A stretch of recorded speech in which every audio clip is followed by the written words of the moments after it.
ever been confronted by something you just couldn't explain?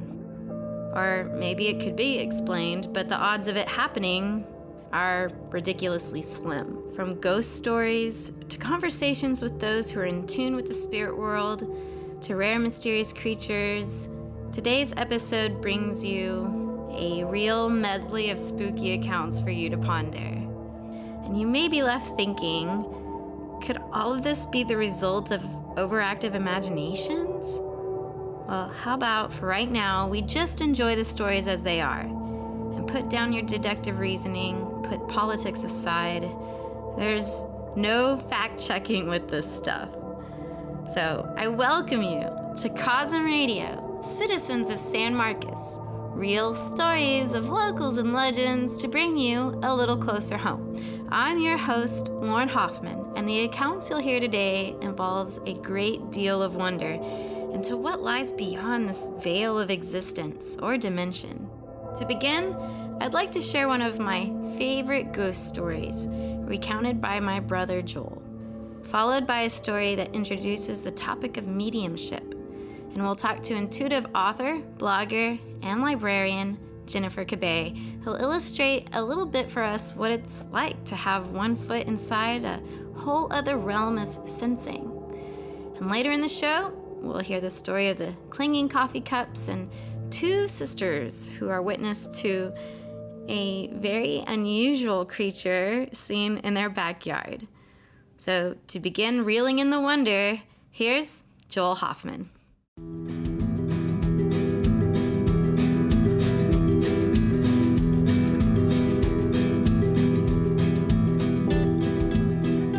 Howdy folks, my name is Joel Hofmann. I'm Lauren's brother, the host of the show, and I have a story that I'd like to tell that I'm not quite sure is paranormal or not, but it really saved me one night.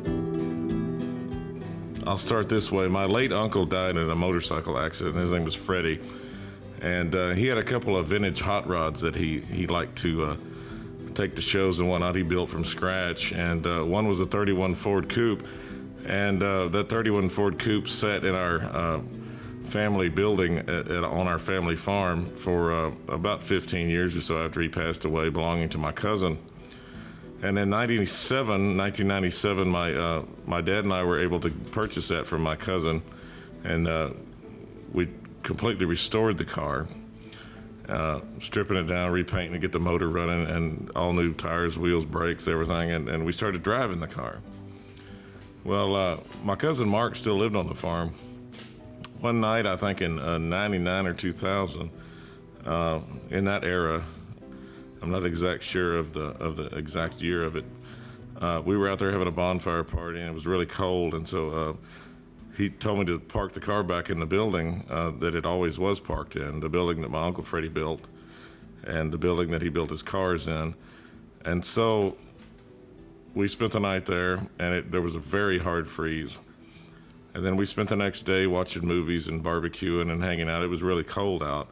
So when it came time for me to get the car back out, I hadn't really realized that there was nothing in the radiator besides water.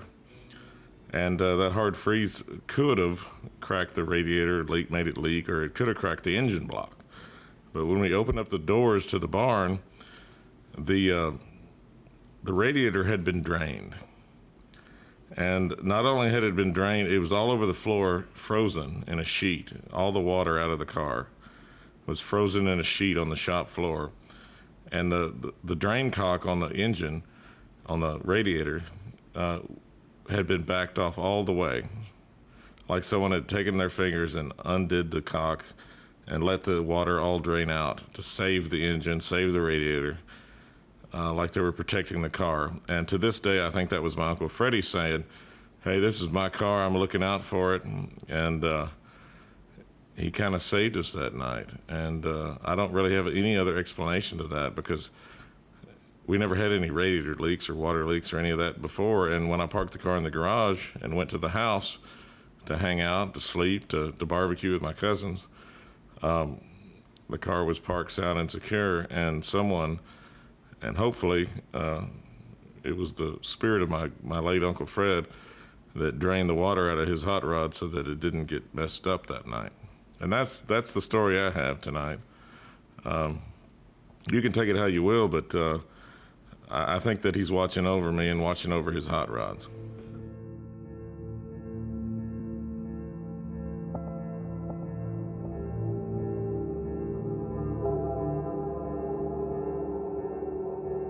I believe my mother has been trying to visit us, the family, in a certain way.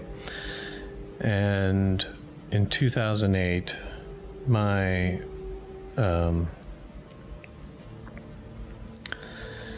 was going to war in 2008, and I took my family on a vacation to South Padre Island for a trip to the beach and a holiday out.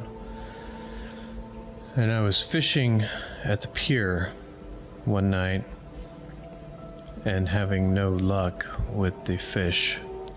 And I started to think about my mother and talk to my mother, to myself. And I asked her to give me a sign that I would be okay in combat. And at that moment, I caught a fish. I know it seems a little loose and a little maybe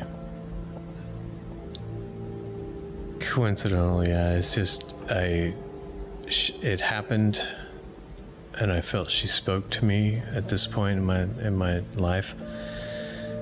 And soon after that, as I came back from war, I was again visited by somebody else. She claimed to be a clairvoyant, and I'd never met this woman before. And she said that she was visited by a woman who was asking for a soldier in the room that had just gotten back from war. And I was the only person in the room that this had happened to, and she was drawn to this person, and I had never met her before. And she came up to me and spoke to me about it as if my mother was speaking through her. And there were things that she spoke to me about that only I would know and that only my mother would know. And it changed my life. It changed my opinion about the paranormal, the supernatural, or the spirits, whatever. But I really listened, and she talked to me as if she was talking to me through my mother, as if my mother was talking through her. It was very unnatural, the things that she knew about me and the things that I had done.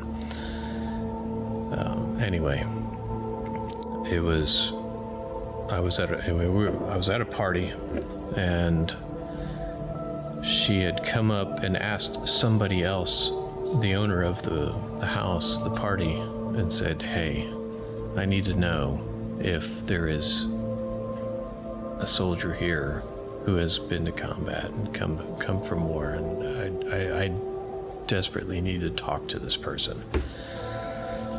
And anyway, it really took me by surprise. She came to talk to me about this and said, "Your mother's trying to talk to me." I've never met this person in my life. And this was just at a party? It was at a party. Total stranger who had a feeling, who had a vibe, whatever it was. And she came up to me and said, I have to talk to you. Well, when she approached me, I was apprehensive and didn't want to speak about it. And then she started to mention things that, like I said, only I would know or my mother would know. Then I started to listen. And after that, I thought, do I pursue this? Do I go into a seance, or how do I communicate? How do I go further? Do I want to go further? She knew exactly what I had done on certain missions in my particular time in combat. I don't want to go into those particular details, but she knew them.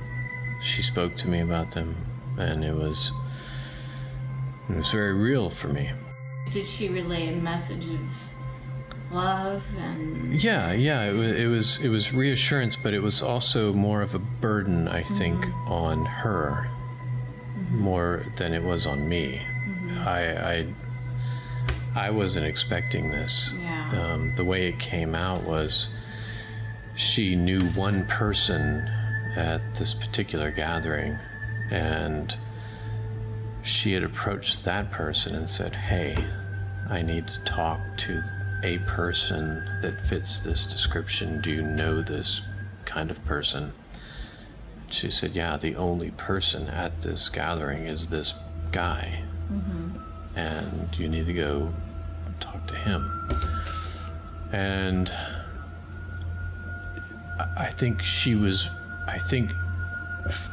honestly, I believe that she was more burdened with having to speak to strangers than I was having to speak to people I know. Yeah. And that's...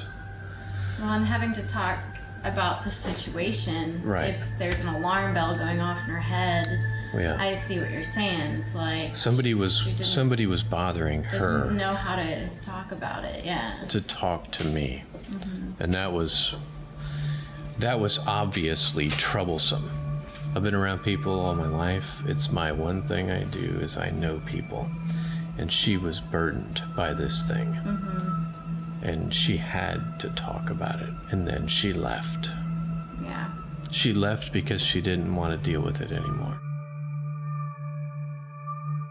That's where it was. I didn't pursue it any further because I don't know if I want to speak to my mother in this afterlife like that. Yeah.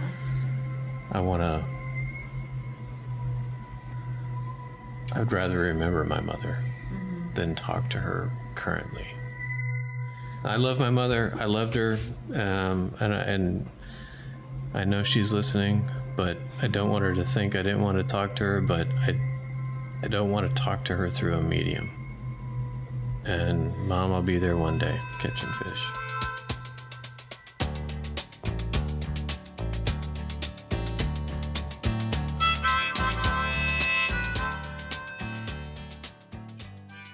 To support local history, heritage, and legends of Central Texas, please consider becoming a COSM sponsor, or you can make a donation. Please visit COSMRadio.org. Or if you're tuning into San Marcos, Texas Community Radio, KZSM LP 104.1 FM, you can make a donation or become an underwriter of COSM Radio at kzsm.org.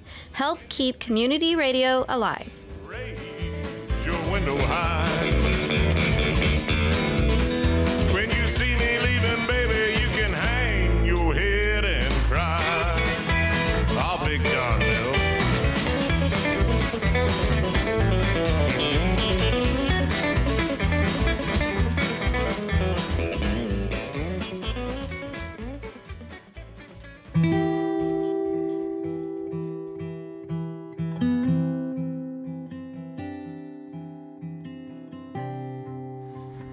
So, I want to share this story, but it's going to hit home to a lot of listeners of our community.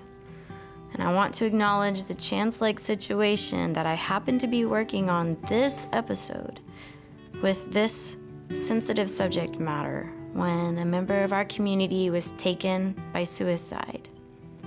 And please pay mind that the upcoming story and the event that happened last week are not at all related.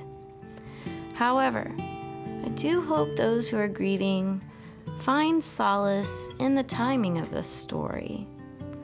We may not always be careful with how we word things or be aware of the proper way of approaching certain topics. But the guests you are listening to in this episode are respectful of this delicate subject matter. COSM gives its heart and deepest condolences to you, Mary. Here is Jennifer Kabay to give you her story.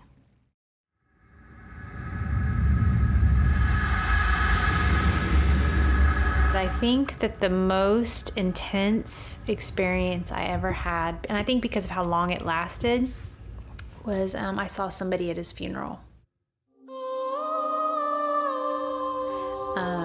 And the significance of that is that he committed suicide, and his wife is dear, very close to me and super Christian, and she was very worried about where he was going because he committed suicide.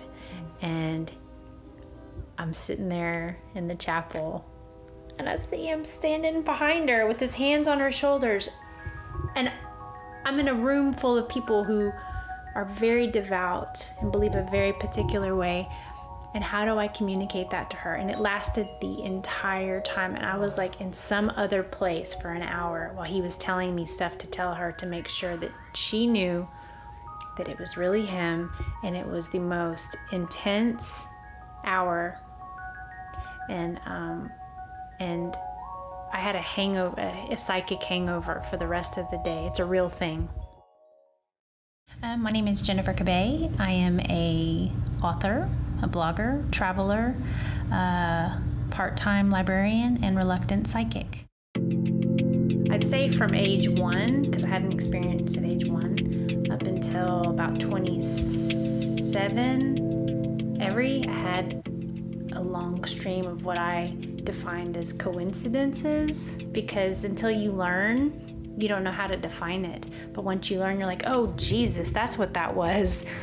So I've always been able to hear, see, feel, and just know outside of myself. But I always chalked it up to coincidence, which I don't believe in coincidences now. But until you know how to define things, how do you know? When you have, when I was in middle school, I'd have dreams that would come true the next day. And I'm like, wow, okay, that happens a lot. Tell us a little bit about your blog and how it got started. I started my blog mostly as an online journal for me. Mm-hmm. I've always been a journaler, but I felt like the information that I was, kind of recording from my own therapy would actually help other people. I have the gift of writing and expressing in such a way that doesn't make me sound entirely crazy. So maybe I can write this down and it'll help me and somebody else. So that's kind of where I started. And I thought it'd also be a good way to catalog everything that had happened to me over the course of my life, because there's been so many things and I still haven't. There's still some stuff I'm too gun shy to write about. Yeah. Because I don't have a super firm opinion on it, like reincarnation and, sensitive stuff like that. So you also have a book and one that you're writing on. Why don't you give us a little information about both of those? Well, I actually have one published novel called Minder, and it is a sort of young adult fiction, fantasy fiction, along the lines of Alice in Wonderland, but a little bit darker. This story had been in my head since 3rd grade, actually, but I never put pen to paper till I was on maternity leave. That one got published in 2013, and it was self-published, and it did quite well. I finished a second book, a children's book about my chicken that almost got murdered. I know. And that story vomited out of me with force. And that story is completed and currently I'm querying agents for that book at the moment. finished that one, and I actually have started a third novel about our cat Colin, who we found trapped in our wall. Interesting. We had to knock down a wall to get to him. Christopher went and got a sledgehammer and put a giant hole in our historical kitchen wall and rescued this asshole cat that we now have. Aww. But he has a great story, just like Beryl had a good story, you know? So when this agent, whoever takes on Beryl, they'll be happy to know that there's a follow-up story. I'm kind of irritated with myself that I used the word psychic earlier because I hate that word. It's a loaded word and it's got negative connotations, especially here in the Bible Belt, but it's the fastest way to get my point across. You know what I mean? If I'm delving deeper into it, I call it intuition or hypersensitivity, mediumship, whatever. And is it a gift? It is. It's our connection to the other side. I talked about this on my blog. You know, we're all bestowed with intuition, every single one of us. The degree to which we use it and pay attention to it differs from human to human. Same as I could cut hair, doesn't mean I'm good at it. These two are gifted in you know, the aesthetic of hair. So we can all cut hair. We can all have feelings about things, but some people pay closer attention. Therefore, I think if you've got a proclivity towards hypersensitivity and really feeling things deeply and connecting with the other side, they call you psychic. So therefore, whatever, I get that label. Mm-hmm. I don't like that word, for the record. Okay. Is it a gift? Yes. Have I always known it to be such? No. You have to learn how to control it and rein it in, and I'm still working on that. Mm-hmm. I can't control it. I'm not a monkey dance girl where they're like, here's $50, give me a reading. I can't, that's not how it works. The word I'm most comfortable with is intuitive. An intuitive? Having intuition is something everybody can say, mm-hmm. I'm intuitive. Right. I'm one of the lucky ones, right? Because I'm comfortable with it now, and after all this time, I know how to deal with it. But some people have it and they're scared to death of it, or they've been told it's bad, it's the devil's work, or you need to, whatever they're told. We know what they're told. This is the Bible Belt, right? You know, and I personally believe that intuition is our connection to the other side. I believe in God, and I believe that God gave me this gift, and I use it for the purpose to which He intended, which is to help others and myself however I can. I'm not always right, but I do try, you know? You were mentioning the different types of psychic ability, mm-hmm, and mm-hmm. So what are those? There's 5 of them or something? Yeah, so we call it the clairs. The clairvoyance is where you see clear seeing, right? So that's dreams. You have a dream that comes true, or you close your eyes and you kind of have a vision of something. That's a form of clairvoyance. And then there's hearing, clairaudience, where you hear. There's a difference between our brain voice, which we are all familiar with, like I shouldn't eat that, or I shouldn't do that. And then there's a voice that's not your own. And sometimes you hear it within your head, and sometimes you hear it outside. It's very rare to hear it outside. I've heard both. Clear knowing is the strongest and the most connected to Source, God. Mothers have it. Mother's intuition. So even if you don't subscribe to intuition and psychic ability, moms out there, you're like, you know when something's up. You know. And even if you're not a mom, like, you just know sometimes. And you don't know how you know. You just freaking know. And that's intuition. The gut feeling is actually a different form where you feel like the knowing is it's just like God just said, there you go. Clear, but the gut feelings are it's a physical thing. So like sometimes I'll walk into a space and I'll get, and I'll feel stuff like the chills. That's guts. That's a physical manifestation of spirit, right? That's my response. So feelings. So sometimes like if a spirit's around and they want you to know how they died, like I'll get if they died of a heart condition, I'll feel heaviness on my chest or whatever, for example. So that's another way. Hearing, seeing, feeling, knowing. There's another one. So like if there's a ghost in the room or whatever, and you can taste, if somebody's sick, sometimes I can smell disease on people. Which you can taste also. It's really bad. Yeah. It's happened twice. It's the least of my abilities, but it has happened. I can smell sickness. So there's many different ways. So somebody can say, I'm clairvoyant, and they can see, but they don't have the ability to hear. And some people are good at all of them. I can do a little bit of all of them.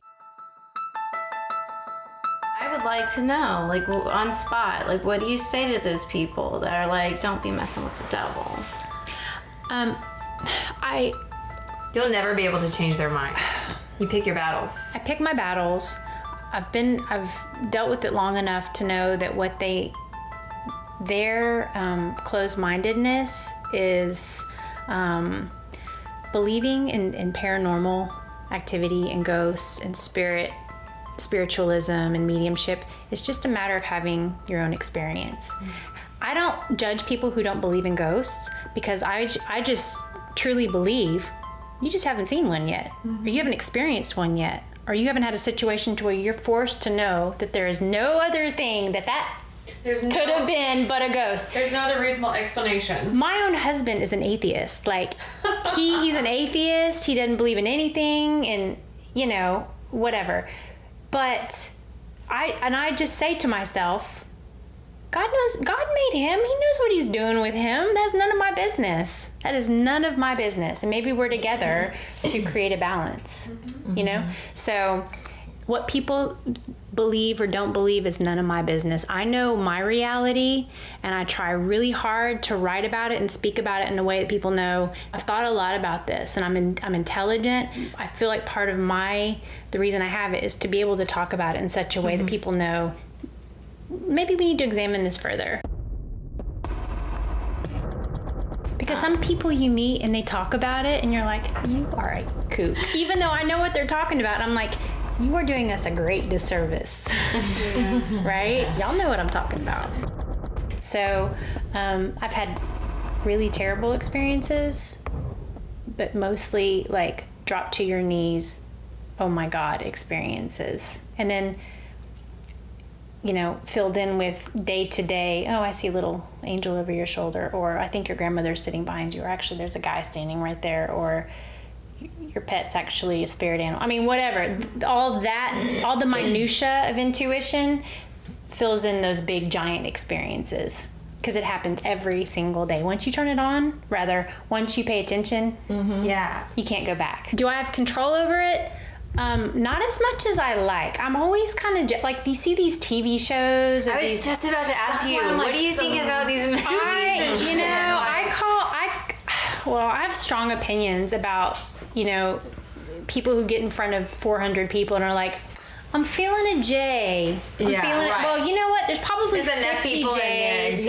And then you can start reading people. People who want to be read can be read. People who don't want to be read are not going to be read. What's interesting to me is it seems like there is a certain amount of intuition with that as well. Well, it is, but it's more guessing rather than... It is. My experience is that I'll be hanging out and the deceased will, or an angel, whatever, will approach, and I'm like, oh God, do I say something? Because they approach because they know that you can help get their message across. Yes, and they want me to tell them something, and I'm like, but I don't know this person. And that's the thing about me. Here's the thing about mediumship, and I feel really strongly about this. You don't have the ability to connect with the other side, to sound cool at cocktail parties or do parlor tricks, right? You have the ability to connect with the other side because somebody's dead grandmother or dad or sister or whatever wants a live person to be on path, and they need them to know this message or be reminded of this. And so that's the purpose, so that you can help the person, not so that you can be like, give me $95 so I can give you a message. That's not what it's about. And that makes me mad. So I can't always control it. In all of my most profound experiences, it came to me and it was like, do this. You know, when people come to me for readings and are like, here's some money, can you please give me a reading? I don't do as well. And my most raw, the stuff I blog about, like the stuff you'll see that I had was like, half of those people were strangers. Yeah. But here's the cool part. You have to trust. And I have come to learn that if the spirit comes forward and says, please tell this person this, and I'm like, oh God, please. I have to trust God's not going to set me up to fail.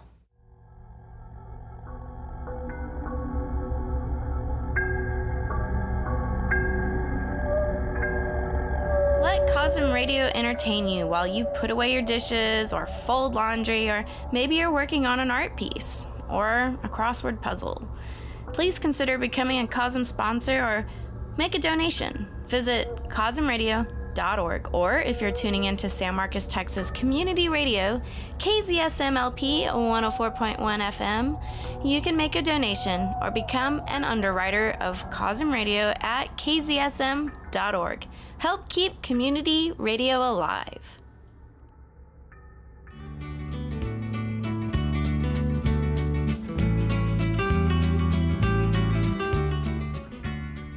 For the next half hour, we're going to lighten the mood a little bit and bring Jennifer Kabay to the round table to share stories, drink some wine, and listen to our friends Roxy, Amanda, and Kate talk about their unusual encounters with the other side. I was in Mexico in a little town, and I was staying in a hotel, and just super in a nutshell, I woke up in the middle of the night because the bottom of my bed was sinking down. Like somebody was sitting on the edge of my bed, and I was like, oh hell no. And I got up to go to the bathroom, and this freaking guy followed me to the bathroom. And I was like, bye. No. I was like, go away. And he started talking to me in Spanish and telling me his name and that he died of cholera. He was talking in Spanish. I speak Spanish, so I happen to understand him. But otherwise, I'm like, váyase. I'm sitting on the toilet in the middle of, the night, and he's like, I'm Jose, I died of cholera. I'm like, I don't care. Váyase Jose, or whatever his name was.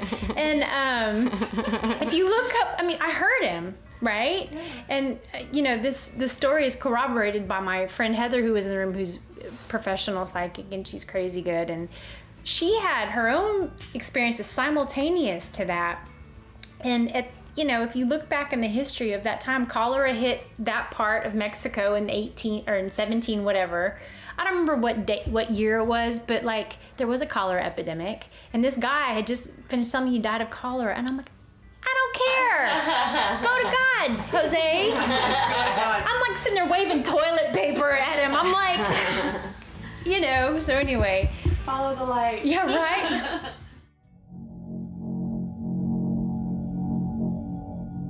But the last few months, I think since May, being in this house, a lot of stuff has happened to me. I was sitting in bed. In this house? In this house. Okay. I was sitting in bed. I sit in bed and I color, and I have movies that I've seen 50 million times playing just kind of as noise background, whatever. And I kept hearing this ding, ding, this noise, kind of like this. And I thought it was Walter. So I'm yelling at Walter. I'm like, Walter, get off the counter. I figured he's just smacking something, or I don't know. I didn't have a feeling that there was anything, but it kept going and it wouldn't stop. And then it got louder that I was like, it sounds like something's gonna break, and he wasn't responding to me. We were still new. This was just a few weeks ago. And so usually I have this door open, so that way, and the other door that goes into the restroom, I keep it open. And I came walking out from the bedroom into the living room, and I looked over at the glasses, at the coffee cups hanging, and I watched one of them being picked up off the wall and dropped, and picked up off the wall and dropped, and picked up, and I'm standing right, pretty much where you're sitting, Jennifer, and I'm just standing there, and I have my grandma's little milk like milk glass lamp that I keep on usually at nighttime. It's a little dimmer than this. And so there was light in here, and Walter was not on the counter. He was not there. I'm watching my coffee cup. It's the blue one. Is it the Starbucks one? Yeah, the blue one. Not the one on the end, but the one next to it. One? Yes, the Starbucks that's one. the one I keep looking at too. That's the one that it just kept getting picked up, and then it was like just picking it up, and then they'd move or something, and it would just hit the wall again. But I didn't say anything, and I just kind of looked at it like, what the hell? I'm like, okay, I'm just gonna go right back to my room. But I've already had things happening in this house that I wasn't surprised, kind of. So I just went back to my room and just kind of sat there, and it stopped for a while, and then it started going again. And it was like all night long. And usually I like to sleep with, I have a sound machine that I'll listen to, or I'll keep the movie going on, repeat or something. And I could still hear it throughout the night. And I sat up in bed, I just finally got frustrated because I didn't want to come out here and be just be uninviting, and be rude. And another part of me was like, I don't want to sit there and 100% just freak out because I don't want to, I didn't want to open myself up to make it worse or be like, oh, I'm just going to latch on to her because she's scared if it was something bad. I just kind of sat up in bed once I finally got pissed off enough, and I was like, really? I yelled, I'm like, really, all night long? You're going to do this all night long? Stop. And it stopped.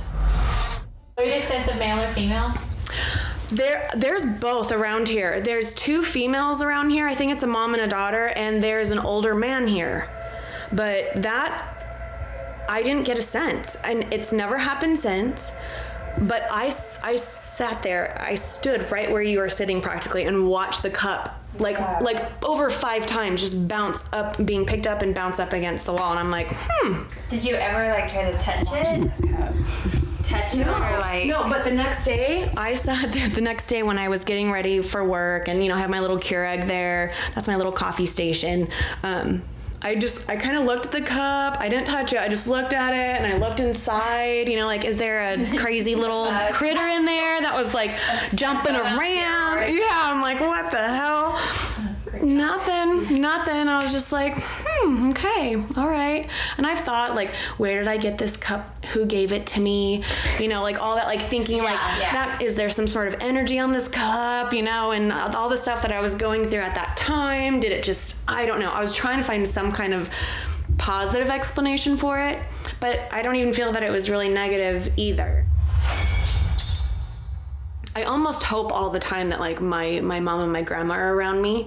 So part of me is always maybe that's them just saying hi, so I'm really comfortable when weird stuff happens, because I sit there and I try to connect with the good part of it, and I think I'm getting a message or something, That's a healthy response to it as well, because so many people freak out.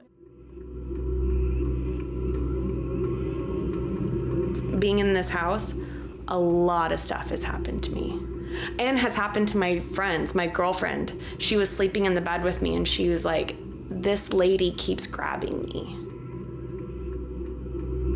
And I was telling her about how there was a lady, and I just felt like it was her daughter. I came home from Colorado on a road trip. It was 11 something at night, and I told Lauren about it. I was like, I thought it was someone from Riley's. I was like, these drunk chicks are lost or something, and they will not stop talking. They're having this loud conversation at 11 something at night in my yard. I'm like, what the hell? I went outside with 2 flashlights, not 1, 2, because I could hear them talking. I couldn't make out what they were saying, but I was walking around my yard trying to find them because I could hear them while I was unpacking. I'm like, go back to the bar. It's so late. You're by my house. This is rude. And it's down the road from the bar. And once I came here, I went around because I was hearing them, around the driveway and around the shed and then in the backyard, and it keeps curving towards the main street. And then I finally get towards the line of bushes right here, and it's they go out that way. And so I'm just sitting there with 2 flashlights, trying to find them. Did they walk through the bushes? I'm like, I'm gonna have to call the police or something. They're just drunk and lost in the woods. And then they just disappeared. I told her about it the next day. I'm like, it just stopped. But I'm like, there was these 2 women walking around my house talking for like an hour, and I could not find them. Could you And I kept understand walking what they around. were saying? I couldn't. Yeah. But I can hear them just going back and forth and da da da da da. And then that's a form of intuition. it was really weird. And then my girlfriend Right. came and she's like, "There's a woman behind me, and we're on the porch." She's like, "I feel something weird," and I hadn't said anything to her. And then she said that night when she spent the night that she's like, that woman, she's like the older woman, not the young one, the older one kept grabbing me. Did you hear them with your, like, outside of yourself or in your, like, in your head? No, it was like, it was, Outside of yourself? yeah, it was just like I was unpacking and someone was outside in my yard. Wow. Like nothing. I'm like, what the hell? I always say to people, you know, honor your feelings. Honor what you're experiencing. And then, you know, something, you know, what you said earlier about, you know, I don't feel threatened, but you acknowledged what was happening and you thought about it rationally. And thinking about it rationally is the next step. You're like, you got to think, okay, am I being wrapped up in my own imagination, or is something really going on here? And that's when it is important to pay attention to your body cues. Because if your experience is coupled with chills or physical sensation or a true feeling of dread, when, you know, like if we're gonna talk about negative stuff for a second, like if there's a negative spirit in the room, it often feels like this. Like you'll know. Like, and you can't see it, but it's right there, and no matter where you turn, it is, you feel like you kind of want to turn away, but there's nothing. If stuff like that is happening, it's probably not your imagination. If you're watching a scary movie and scared to get up and pee and look behind the shower curtain, it's probably your imagination. And it just takes a rational, sober person to know the difference. Mm-hmm. Do you know what I mean? Yeah. So if you have an experience, or if you think you've had an experience, honor it. And then talk to somebody who's objective. The threats, if there's an ominous entity in the room or spirit or whatever you want to call it, it's pretty freaking obvious. Yeah. Even if there's 5 different people who have 5 different experiences, if there's a negative ghost in the room or whatever, and you have non-believers and believers, even the non-believers will have some feeling. They just might not attribute it to being paranormal. Yeah. They might all of a sudden not feel well and need to leave. We all ascribe our own definitions to things, you know, so. Do you feel anything in the house or anything from any of us I do. while we're talking about it? But I was staring at that cup a real long time before you even told that story. The blue Starbucks I think one. I was looking at it too, and I can't tell if it was just because it was The one that actually says Starbucks. He likes the color. Well, They're pretty much all Starbucks cups, but it's that blue one. I think that it's says because Starbucks. The third one, the second one over.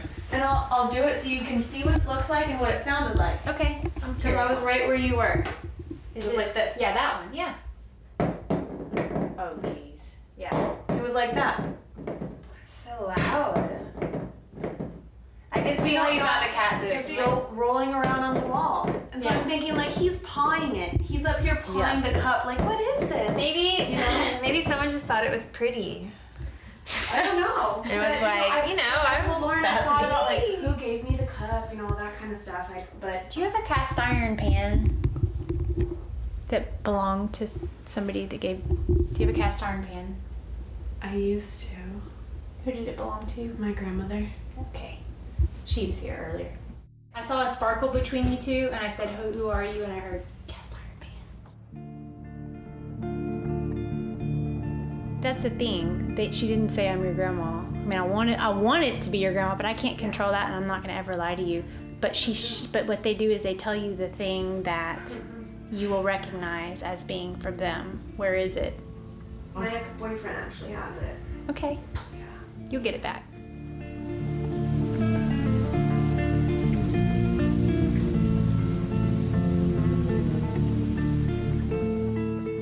Hey, if you're digging Cosm Paranormal, send us your ghost stories or your ghost photos or other creepy happenings at COSMRadio@gmail.com, or share them to our Facebook page at facebook.com/COSMRadio. Also, we're looking for local musicians to send us their music. We are specifically looking for instrumental pieces to use for our soundscape. Do you know of anything? Send us your suggestions, and we'll be on top of it. So, let's get back to the story. So, a while back, I put out a request for residents who live out on Hilliard and Limekiln roads to get in touch with me if anything strange beyond the normal wildlife out there ever approached you. The next story takes place in this very area of the hill country and involves two sisters, and both are going to recite this story separately. If this experience sounds familiar, email us at COSMRadio@gmail.com. So, my name's Amanda. Is that what you told me to say? I can't remember. And I grew up out on Limekiln and Hilliard Road, and I want to say I was, 8 maybe. Me, my sister, and one of our friends were out wandering our parents' property like we always did when we were kids. And we were in this area that was kind of like a creek, and it was fall, so everything kind of had this orangish look to it anyways, all the leaves and stuff. We were walking and we looked up, and there was kind of like a half man, half deer thing, and it had like a orangish glow to it. All three of us saw it and just like gunned it to the house, and I don't think we even said anything to each other about it. I just remember later in life, a few years back, I was watching the Chronicles of Narnia, and that half man, half goat thing or whatever it was on there, and I was like, oh my God, I totally saw something like that when I was a kid. And my boyfriend was like, whatever. I was like, no, I'm serious. And he was like, I'm sure not. He was like, I was like, no, my sister was there. He was like, well, yeah, we'll have to ask her about that.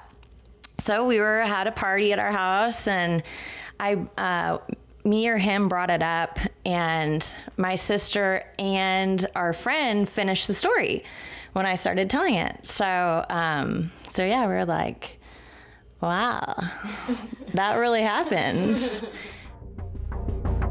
And that's really the only, thing that I've ever seen before, but I don't know if I would say it was a ghost, but it was definitely some sort of spirit that could have been protecting us from something, or you never know. And my husband now came across an article or something that was talking about this animal that was like a deer with like a person's face, and it was actually a protector of some sort. And he showed me a picture and was like, is this what you saw?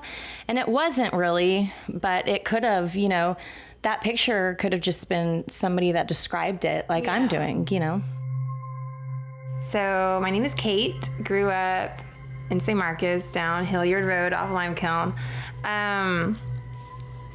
One of the craziest, weirdest, probably the most weirdest thing I've ever seen that I can remember. Like, me and my sister and our friend Vanessa were out on our property, and we were like, I feel like I was more like 9 and you were probably more like 7, 6 and a half or 7. And you were just tagging along with us because we really didn't want her to, but she was anyway.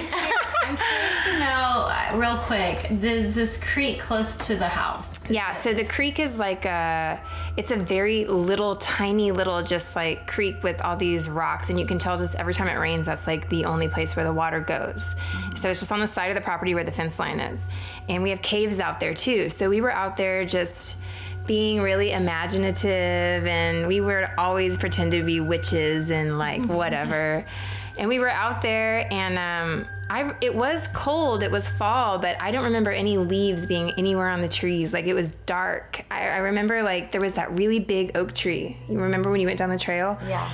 And there was no leaves. There was all these dead leaves everywhere, like browns and I guess kind of oranges, but mostly browns. And we were all just kind of doing our own thing, like all in the story of whatever we were doing that day. And then we heard a noise, and we all three looked over. And there was this, like, I'm getting chills when I was talking about it. I haven't told this story in so long. So we looked over, and I just remember seeing this, like, tall, like, deer man. And he was, like, really orange. I felt like he had black on him, like, not stripes, but... And he looked straight at us. And we all just bolted to my house. My parents were making dinner. It was dusk. The sun was going down, so it was like that weird kind of like, I don't know, it wasn't dark, but it wasn't light. Like, you couldn't see the sun. It was just like bluish gray.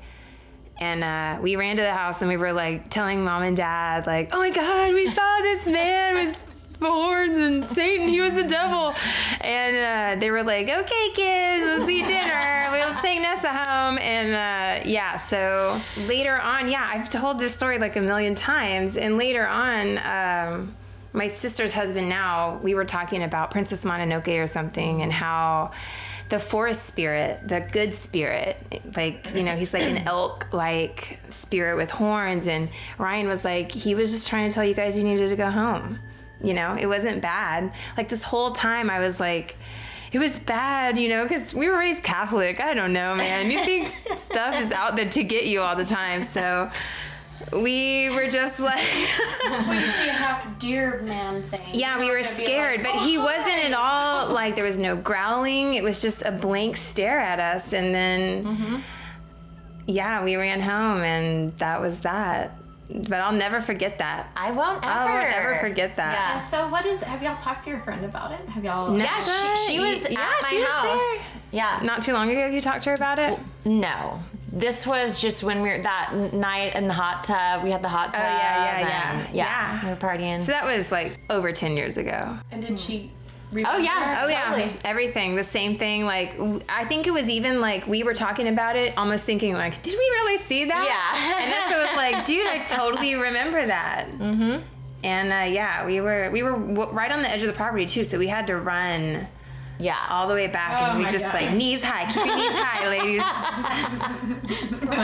Running over big pieces of rock. We knew where everything was. I mean, we had run around there so many times. Like, I still could do it probably with my eyes closed. I know, I can do it at nighttime, like walk through the woods or... So both of you have the feeling that even though y'all were initially frightened, that this thing was actually trying to protect you. Now. Yeah, I understand. You know, you grow and you understand more. Because we didn't know what it was. And what's the first thing you do is fear something you don't know. But, a monster. We thought it was a monster. Probably. Yeah. I'd be curious to go out there, to be honest. People could accept ghosts. Yeah. When you start talking about fairies and mermaids and stuff like that, people are like, y'all are crazy. But I totally believe you. And it's like, wow, that's their Patronus. And who knows? Like you said, who freaking knows? Yeah. There's validity when multiple people see the same thing.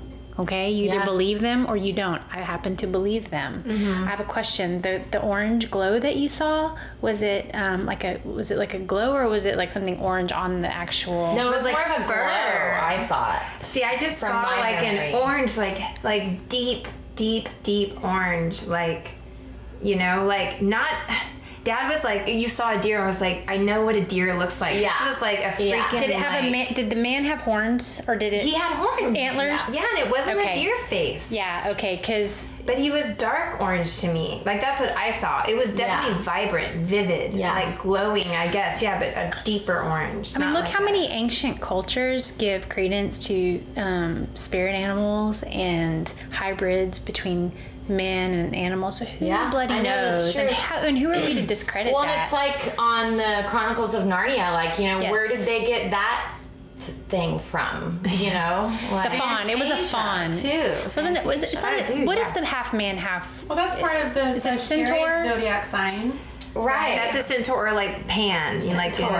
Yeah, that's Greek Greek mythology. trying to figure out. That's the Sagittarius. It's been drawn hieroglyphics and stuff. You know, it's been drawn before, like you were saying, the spirit animals, like humans meshing with other animals, you know, or morphing or something, you know, like birds and There's an intimate connection between humans and the land, and when we start attaching dogma to it, that's when it gets all like weird and confusing. But I think I can't figure out if what they saw was attached to the land or attached to them. My sense is maybe a little of both. I felt more scared of the stuff our brother told us about witches, like getting on top of. We had a tin roof, and if there was any dink or dink, he was like, if there was any noise, he'd be like, "That's a witch. There's a witch up there." We're like, "What? No! Like, how did she get up there?" Yeah. So, but it's so weird. Yeah, and we would go back out into the woods.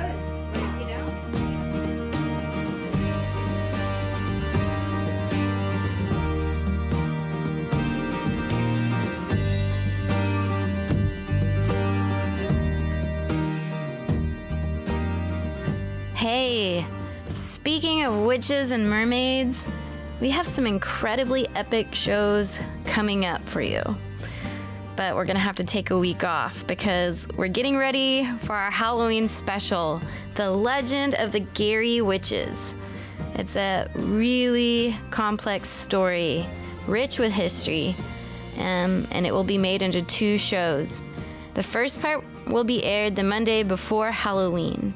And Cosm plans to find credence to the suspicion that a witch's trial had taken place in the late 1600s, right here in and around San Marcos. I would elaborate, but let's wait on it. After hearing about Amanda and Kate's experience with a centaur, I contacted cryptozoologist Ken Gerhard to tell us about what kind of alien animal hybrids have been seen in Texas. I'm really excited about this episode. In conclusion, COSMRadio would like to thank all of our guests, Joel, George, Jennifer, Roxy, Amanda, and Kate, for opening up to us about their experiences. We hope that this inspires more of you to come forward as well. Well, you know the websites and you know where to donate, so make it happen, y'all.